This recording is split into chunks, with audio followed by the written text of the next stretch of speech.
Hello everyone, welcome to my mini blog. সবাইকে জানাই good morning. আজ থেকে আমি নতুন করে ব্লগ শুরু করছি।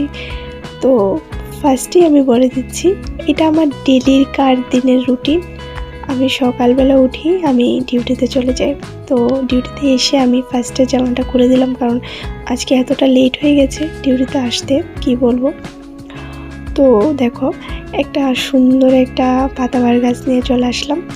আর আমার একটা রুটিন কি, ডেলি সকালবেলা এসে আমি এই গাছগুলোর গোড়াতে জল দিই। ওদেরও তো বাঁচতে হবে, ওরা না বাঁচলে আমরা কিভাবে অক্সিজেন নেব। তো চলো, আমার ব্লগটা কেমন লাগছে তোমরা দেখতে থাকো। ধূপ টুপ দিয়ে এবার অপেক্ষায় রইলাম কখন আমার পেশেন্ট আসবে, কখন আমি কি করব।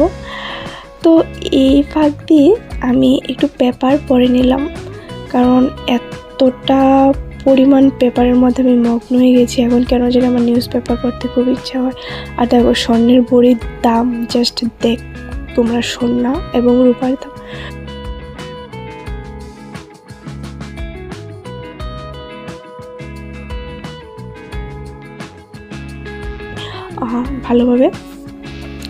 ভালোভাবে ফর্মটা ফিল আপ করতে হবে, না হয় যখন আমি ব্লাডটা নিয়ে দেবো তখন উল্টাপাল্টা নাম চলে আসবে। তো তোমরা আমার ভিডিওটা দেখতে থাকো লাস্ট পর্যন্ত, কেমন লাগে।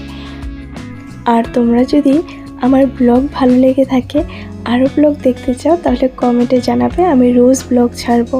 আর আজকে থেকে আমি তোমাদের সাথে ডেইলি ছোটো ছোটো করে ব্লগ শেয়ার করব। তো বাড়িতে চলে আসলাম সব কিছু শেষ করে, ওইটা আর আমি ক্লিপ নিইনি। আর এসে দেখলাম আমাদের কামরাঙ্গা গাছে একটা তোতা পাখি রয়েছে। আর তাড়াতাড়ি করে এসে ভাত খাওয়ার জন্য বসলাম। প্রথমে একটা শাক নিলাম, তারপর ডিমের ঝোল, তারপর মাছ।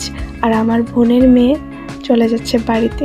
খুব কষ্ট লাগছে যে যখন বোনজি বা ভাজি বাড়িতে যখন আসে, অনেকটা দিন এমনিই কেটে যায়, খুব ভালোভাবে কেটে যায়। যখন ওরা চলে যায় তখন খুব খারাপ লাগে। তো সব কিছু সেরে চলে আসলাম একদম দুপুরবেলা সানরাইজ দেখার জন্য। তো চলো, সব কিছু সেরে আজকে এখানেও যাব। তো কোথায় যাচ্ছি তোমাদেরকেও নিয়ে যাচ্ছি, তোমরা দেখলেই বুঝতে পারবে। আর কে কে এই জায়গাটা চিনতে পেরেছো অবশ্যই কমেন্টে জানাবে। দেখা হবে নেক্সট ভিডিওতে। টাটা।